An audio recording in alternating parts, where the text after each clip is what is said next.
Hello everyone, SimCFI here, and today we're going to learn how to perform steep turns. Now what a steep turn is a 360-degree turn left or right at 45 degrees of bank for the private pilot level and 50 degrees of bank for the commercial pilot level.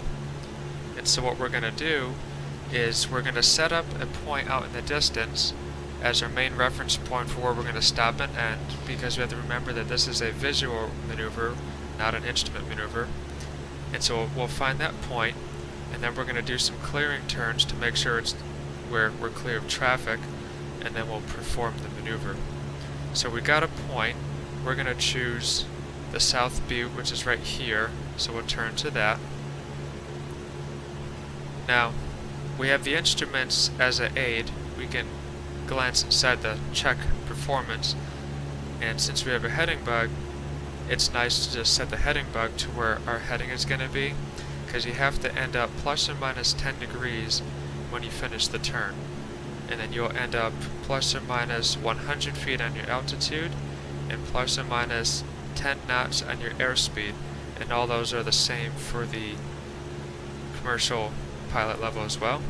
And then for private pilot, maintain 45 degrees of bank plus or minus 5, and commercial pilot maintain 50 degrees of bank plus or minus 5 degrees. So what we're going to have to do to maintain airspeed is during the turn, as we roll into the turn, we're going to increase the RPM a few hundred RPM, 1 or 200 RPM, and that'll help maintain our maneuvering speed. And maneuvering speed is going to be what you set up as your entry speed for the maneuver, which is a 99 knots at max gross weight in the 172, so we'll just use 100 knots. So I'll demonstrate the maneuver. We'll do a clearing turn. There's a few different ways to do clearing turns, 3 that I know of.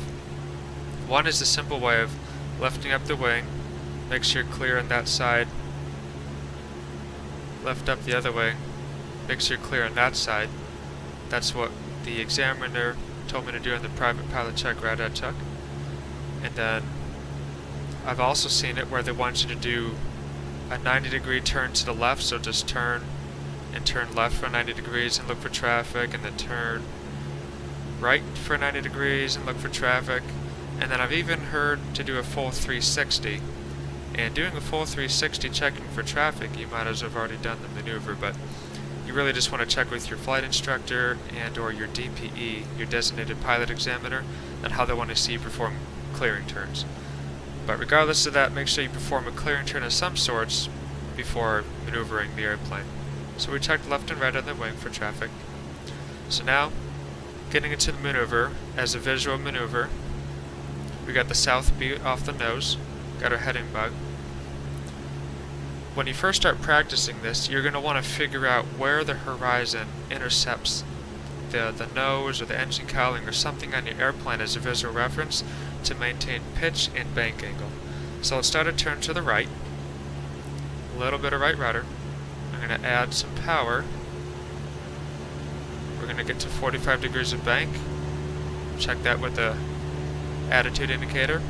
Now on this 172, in this perspective, the horizon is coming through basically where the glare shield and the engine cowling meet, that little corner right there. And then all you got to do is glance between that and your attitude indicator real quick to make sure you're spot on for your angle, your bank angle, and you'll get your turn spot on with altitude. Okay. So that's one turn, 360, that's one steep turn. They might ask you to immediately roll into another one to the left in another direction. And so I didn't discuss everything that first one, so let's go through it again. So we're establishing the bank angle. If I don't add power, I'll show you what happens. So we got the horizon going through that point that we discussed earlier for the right turn.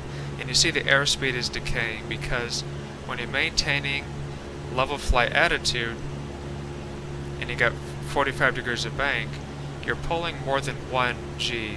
Your load factor is more than 1 G at this point. And so when you got load factor, that's going to decrease your airspeed a bit. And we discussed that and showed you detailed graphs in the video I did earlier on stalls in slow flight.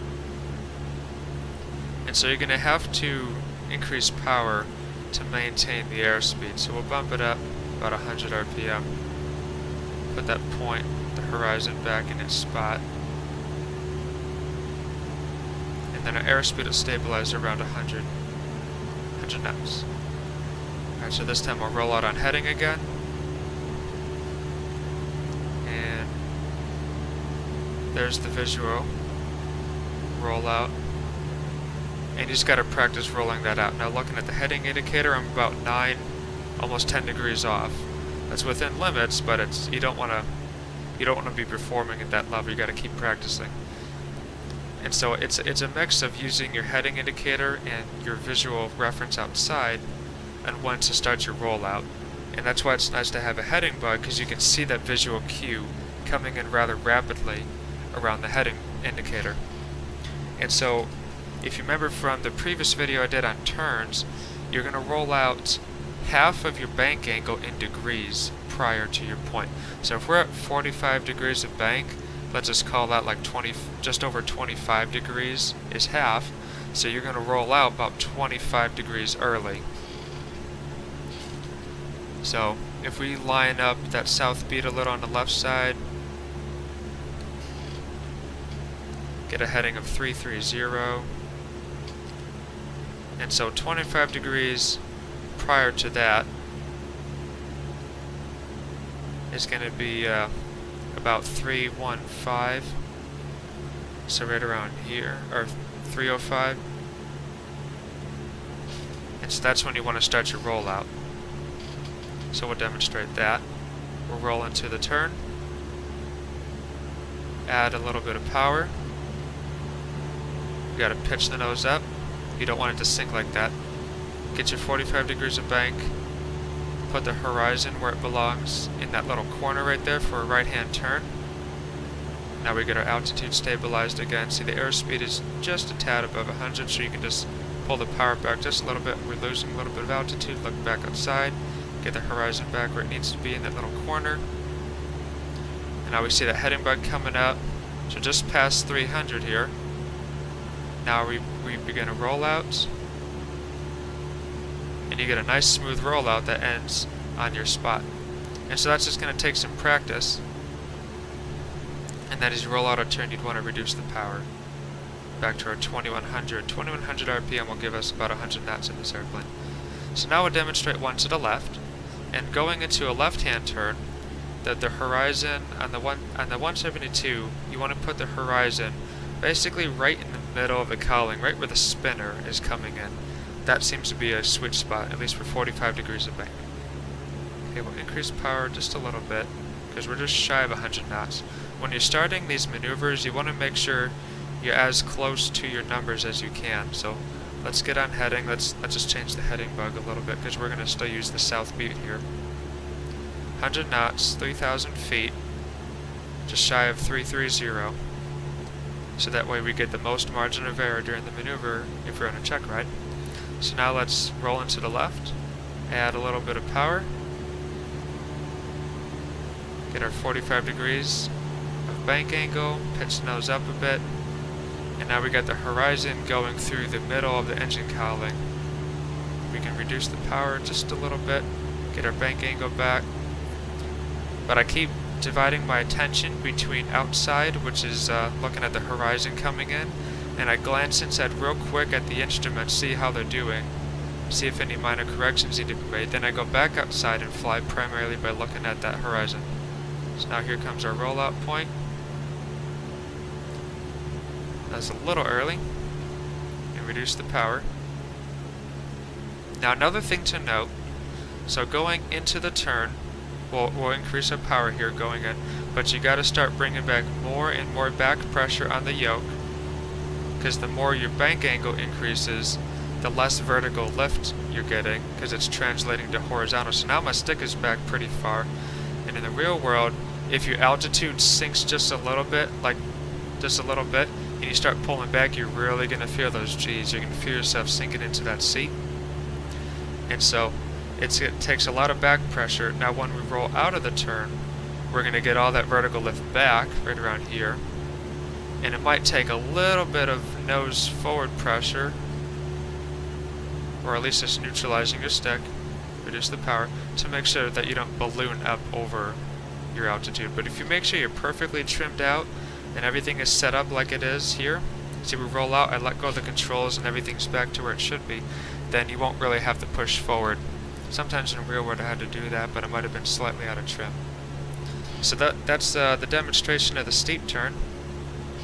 The main common errors is going to be not dividing your tension inside and outside. You gotta fly outside and just glance inside, looking at your instruments to see how it's performing. And then sometimes another common error is when you start your turn like this, you'll let the nose droop a little bit and the altitude goes down, and now you're increasing your bank angle, and when you're trying to pull back like this in the real world, that's a lot of weight. You really have to pull really hard on the yoke to get that nose to come up like that. Another common error is not increasing the power as you go into the turn to account for the load factor. And then another one is not keeping the turns coordinated.